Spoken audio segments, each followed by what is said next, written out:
Hey guys, it's Carletta and I'm back with another bath bomb making video.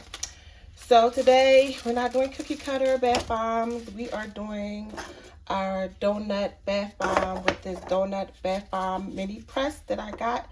Well, it's a 3D bath bomb donut that I got a long time ago. I can't remember the maker. When I find out, I will try my best to remember to link it below so you guys will be able to purchase, because I know this person is still open. I just can't think of the name right now. Originally I had dried out this mix here, and it was supposed to be like a very foam kind of fizzy kind of mix, but you know, I was gonna put them in here and all of that, but I changed my mind.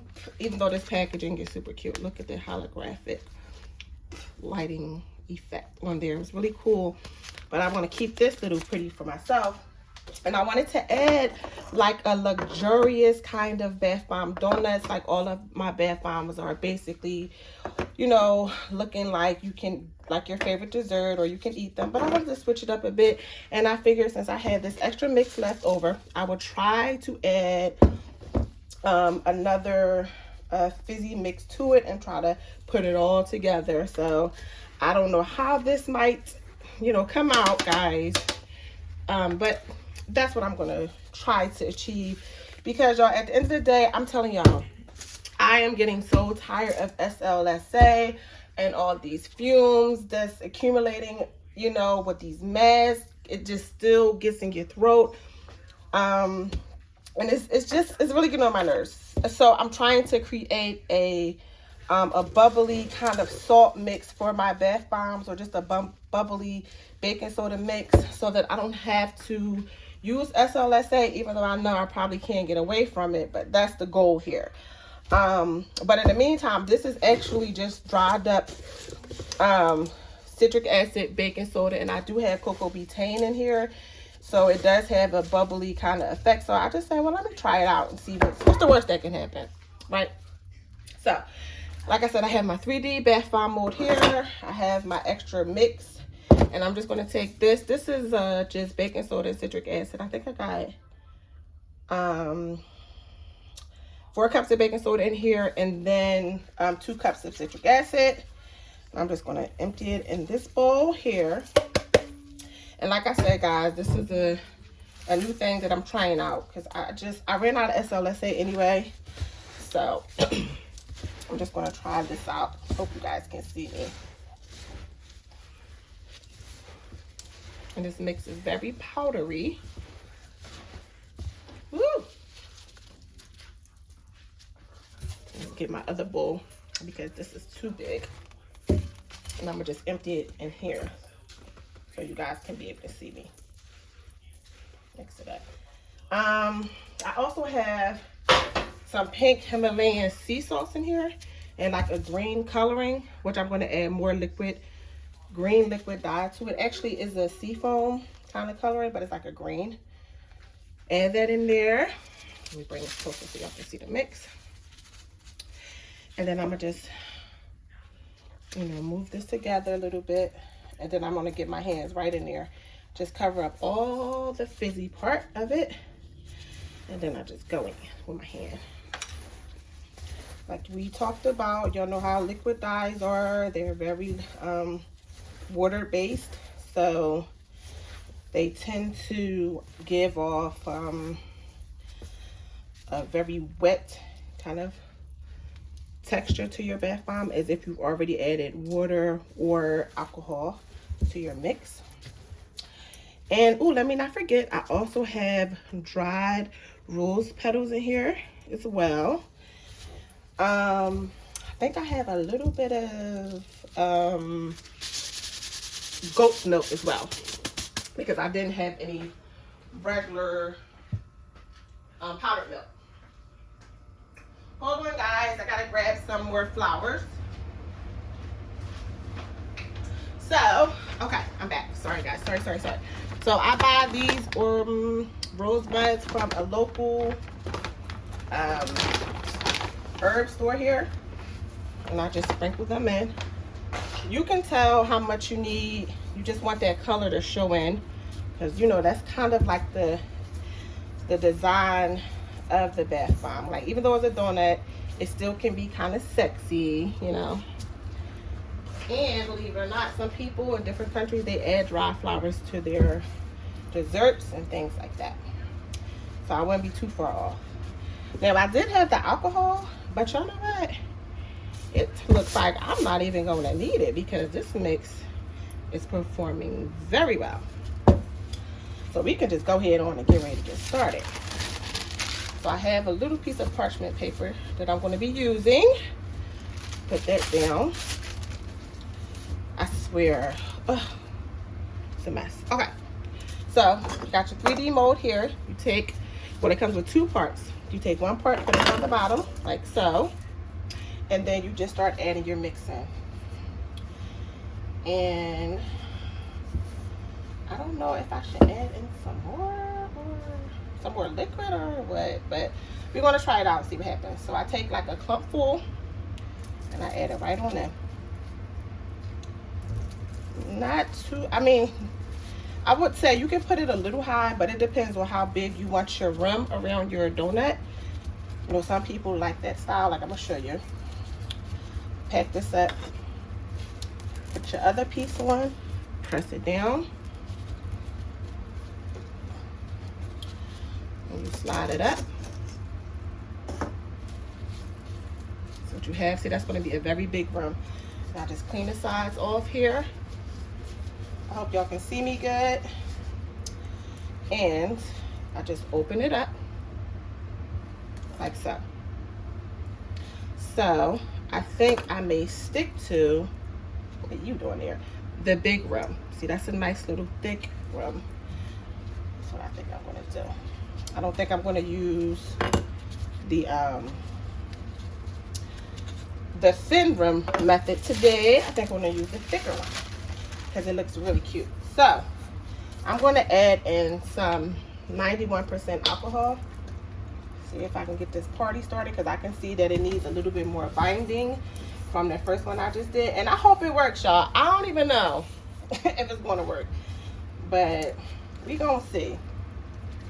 And when you're dealing with these 3D molds, you don't want your bath bomb mix to be too moist, but you definitely, if you have a lot of petals or salts, you definitely want to make sure that you got a nice blend with your mix, because you know you want it to stay put in your mold.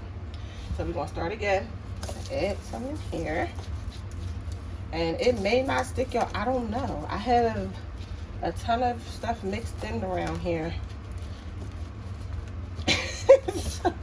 It may or may not work, and if it doesn't, I just don't care. I'm just gonna take it and dry it out again, and that's it. Press it down. I'm going to turn it around also.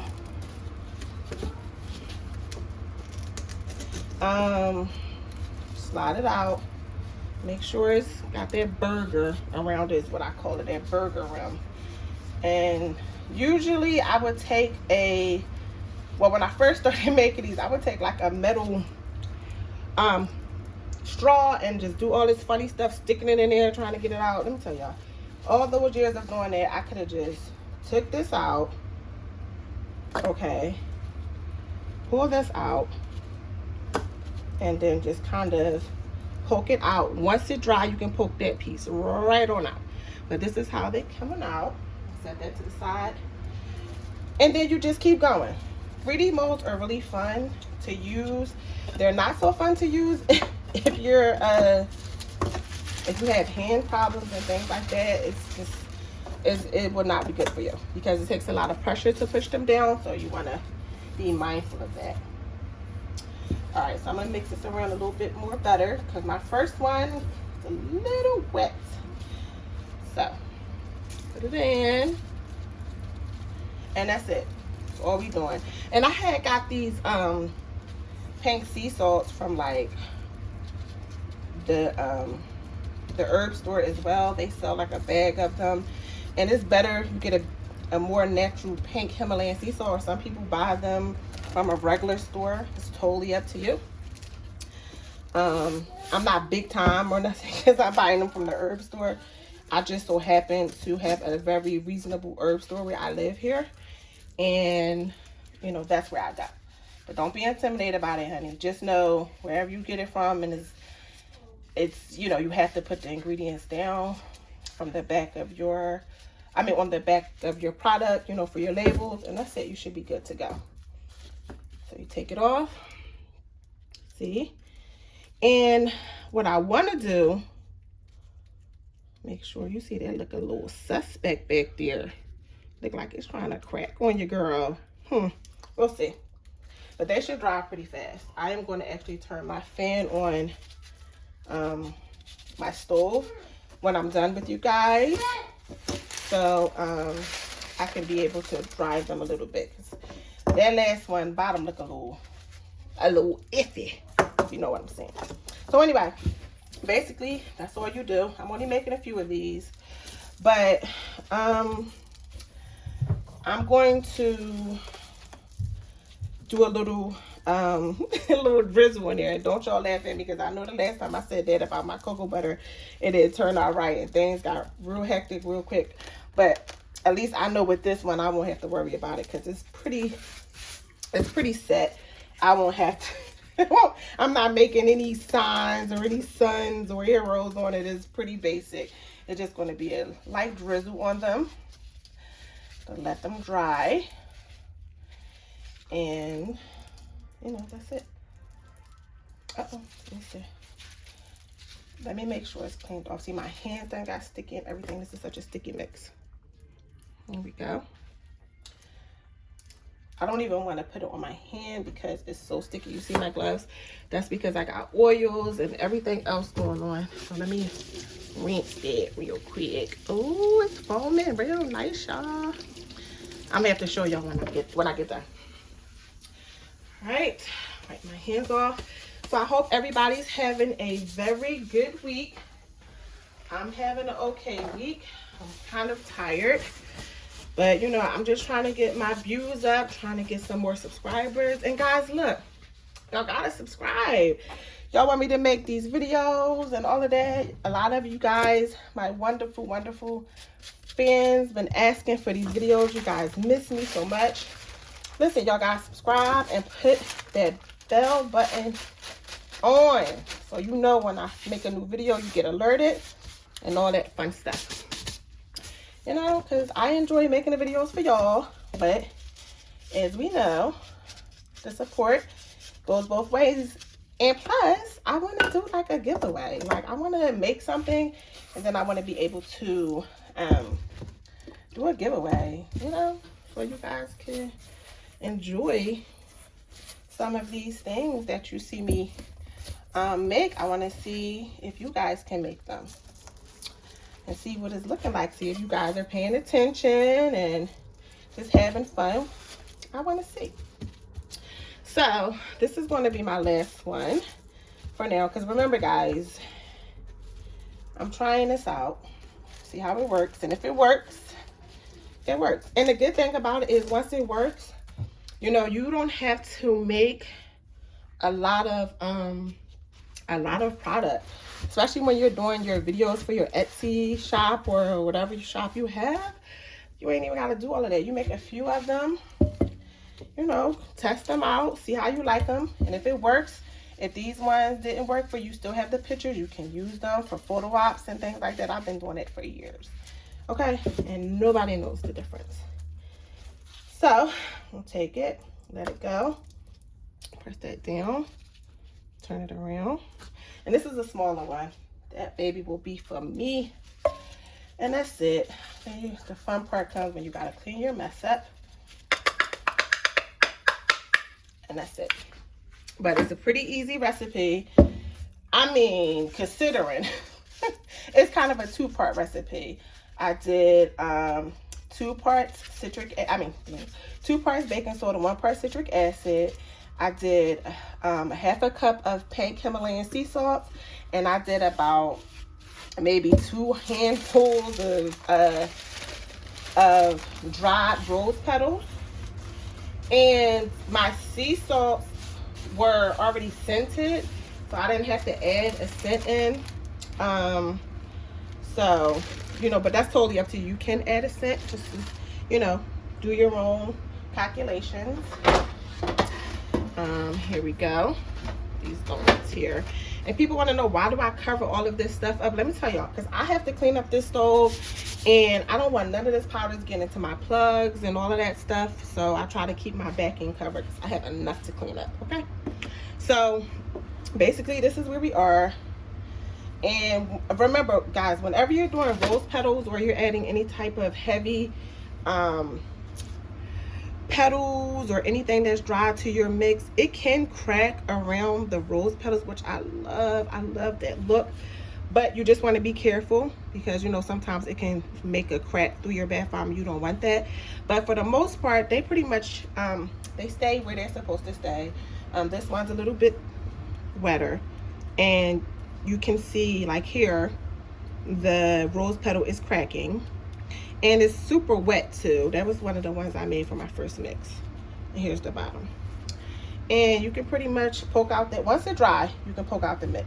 I mean, you can poke out the little bitty donut hole here. It comes right out, no problem. Just be careful. And so that's it, guys. Got my babies here. I'm gonna, you know, see what it's giving. See if it works. You know, I don't know. See what's happening, because it's very soft. So hopefully they get really hard and they get really pretty, because I'm gonna put some white on there and maybe drizzle on some more flowers. It's gonna be super cute. And all right, let me see if I can do put some water in here so you guys can see. I got a little bit of mix left. Now I don't know if it's gonna be foamy, y'all. I don't know what's gonna happen. Let me run some water and see if it's gonna foam up. Here we go. Oh. Do it this way. Would you look at that? Look at that foam, y'all. Let's get into it. Hype. Oh my goodness. That is some beautiful foam. Ladies and gentlemen, that is no SLSA. That is all Cocoa Betaine right there. That's it. Nice foam. Get in there. No SLSA. No coughing allowed. Really good. And it's still foaming. I can't even. It is still going. Like, let me see if I can zoom in for y'all some more. Look at that. It's still going. So I am proud of that. I'm gonna keep trying it. See if it works. But I don't know, y'all. Okay, guys, that's my video for today. Try to run some water in here. See, I am so happy about these bubbles. Y'all do not understand. And some more water in here. The bubbles are still sitting. All right, so I am happy with that. So guys, next time we are going to be doing some melt and pour soap making. I had a request a little while back and somebody asked me about my melt and pour soaps, so that's going to be our next video. I can't wait to show you guys some cool melt and pour soaps that I'm going to be making. Until next time, bye. Thanks for watching.